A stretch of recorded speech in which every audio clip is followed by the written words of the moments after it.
Electrostatic potential energy and potential difference में मैंने आपको ये सिखाया था इलेक्ट्रोस्टैटिक पोटेंशियल एनर्जी में कि अगर मान लो मेरे पास दो चार्जेस हैं और वो शुरू में बहुत दूर पड़े हुए हैं, इनफाइनाइट डिस्टेंस पड़े हुए हैं, और मैंने एक चार्ज को कहा कि तुम यहाँ पर आके यहाँ पे बैठ जाओ, तो आ गया और मेरा वर्क डन बिल्कुल जीरो था उसको चार्ज के लाने में। क्यों? क्योंकि जब वो यहाँ पे आया तो उसको रिपेल करने के लिए और कोई चार्ज था ही नहीं, तो मेरे को कोई वर्क डन नहीं करना पड़ा उस चार्ज को यहाँ लाने में, वो आराम से आ गया।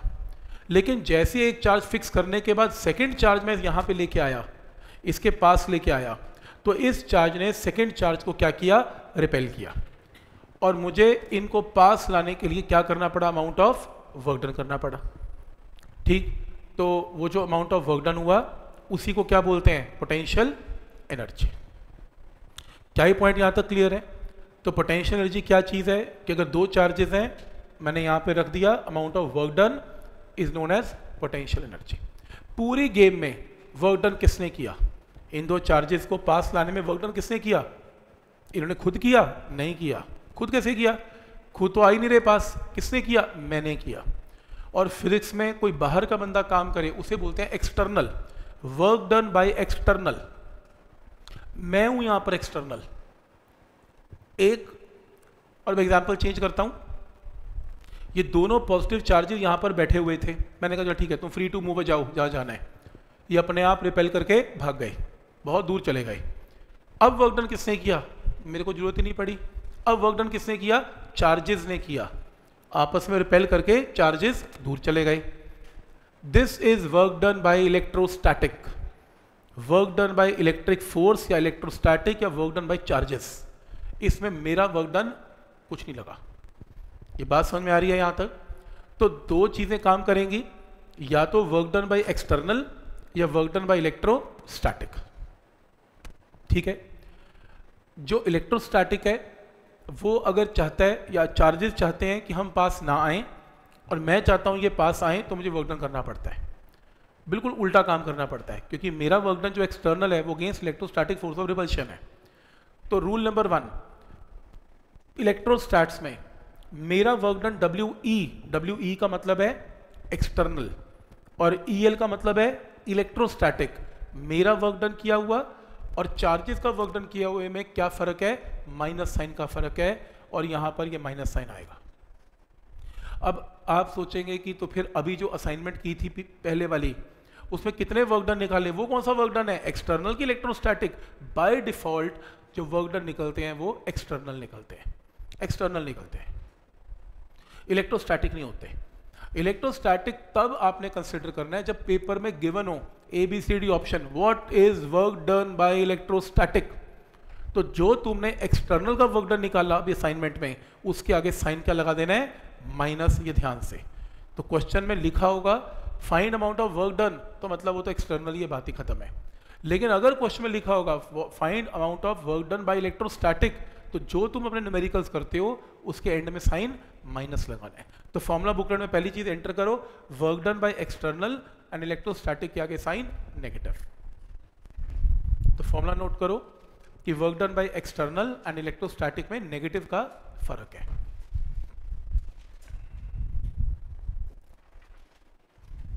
ठीक है यहां तक? दूसरा, फिर कोई कहेगा सर जो पोटेंशियल एनर्जी हमने डिस्कस की, जो आपने डिस्कस किया था लास्ट टाइम, डराइव भी किया था, एक्सप्रेशन फॉर पोटेंशियल एनर्जी, उसमें amount of work done calculate हुआ था, वो कौन सा था? वो था एक्सटर्नल। तो हमने जो काम किया, जो न्यूमेरिकल्स भी किए, वो किस पे किए? Work done by external. तो पोटेंशियल एनर्जी की डेफिनेशन लिखो, potential energy is always equal to work done by external, and work done by external क्या होता है? Negative of work done by electrostatic. ये लाइन लिख लो, potential energy is amount of work done by external और negative of work done by electrostatic, एक ही बात है।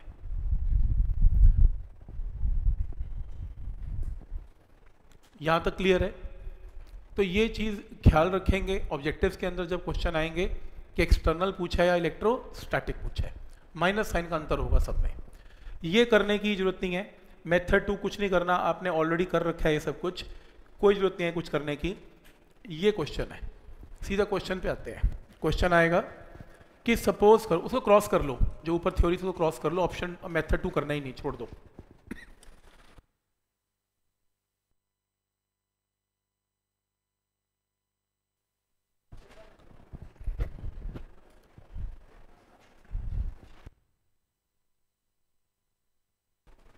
ये, इसके बाद वाली ये, ठीक है। सीधा न्यूमेरिकल पे आओ। आपको क्वेश्चन में गिवन होगा कि आपके पास दो चार्जेस हैं separated by distance of 3 metre, और आपने इनके बीच में फाइनल सेपरेशन कितनी कर दी, 1 मीटर। तो ये चार्ज पास आए कि दूर गए, पास आए, डिस्टेंस कम हो गया। अपने आप तो ना आए होंगे, पॉजिटिव चार्ज है, तो मुझे क्या करना पड़ा, अमाउंट ऑफ वर्क डन।